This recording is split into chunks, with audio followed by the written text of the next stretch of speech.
जो सदियों से लोहे को पिघलाकर उसे आकार देता आया है। लेकिन आज वो अपने ही भविष्य को एक नया आकार देने की लड़ाई लड़ रहा है। ये कहानी है पहचान की, सम्मान की और सबसे बढ़कर हक की। चलिए इस पूरे मामले को समझते हैं। हक नहीं तो वोट नहीं, ये सिर्फ एक नारा नहीं है, ये एक समुदाय की तरफ से दी गई एक सीधी और साफ चेतावनी है, एक ऐलान है।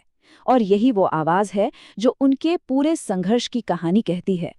तो चलिए इस कहानी की जड़ों तक चलते हैं।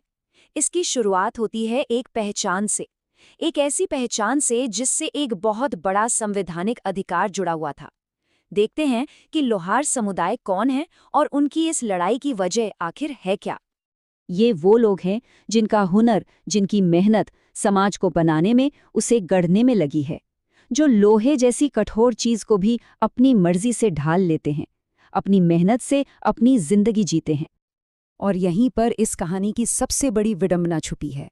सोचिए, एक तरफ तो ये वो लोग हैं जिन्होंने समाज को बनाने संवारने में अपना सब कुछ लगा दिया, और दूसरी तरफ आज वही लोग महसूस कर रहे हैं कि उनके अपने ही घर में उनके मौलिक अधिकार मौजूद नहीं हैं। तो हुआ क्या था, चलिए इस टाइमलाइन से समझते हैं। देखिए, 2006 से पहले सब ठीक था। लोहार समुदाय को अनुसूचित जनजाति यानी एसटी का दर्जा मिला हुआ था और उससे जुड़े सारे फायदे भी। लेकिन फिर 2006 में कानून आया जिसने उनसे ये दर्जा छीन लिया। 10 साल के संघर्ष के बाद 2016 में उस गलत कानून को रद्द भी कर दिया गया। मतलब कानूनी तौर पर गलती सुधारी गई, पर आज तक जमीन पर उनके अधिकार वापस नहीं मिले हैं। और बस यहीं पर कहानी में एक बहुत बड़ा लेकिन आता है। कानूनी जीत तो मिल गई, पर वो हक जमीन पर क्यों नहीं उतरा? यहीं से शुरू होती है हताशा की कहानी, जहां अधिकार तो हैं, पर सिर्फ कागजों में कैद होकर रह गए हैं। मतलब कानून की किताबों में तो सब सही हो गया, लेकिन असल जिंदगी में कुछ नहीं बदला। एक गहरी खाई है जो कानूनी सच और जमीनी हकीकत के बीच में है, और ये समुदाय उसी खाई में फंसा हुआ महसूस कर रहा है।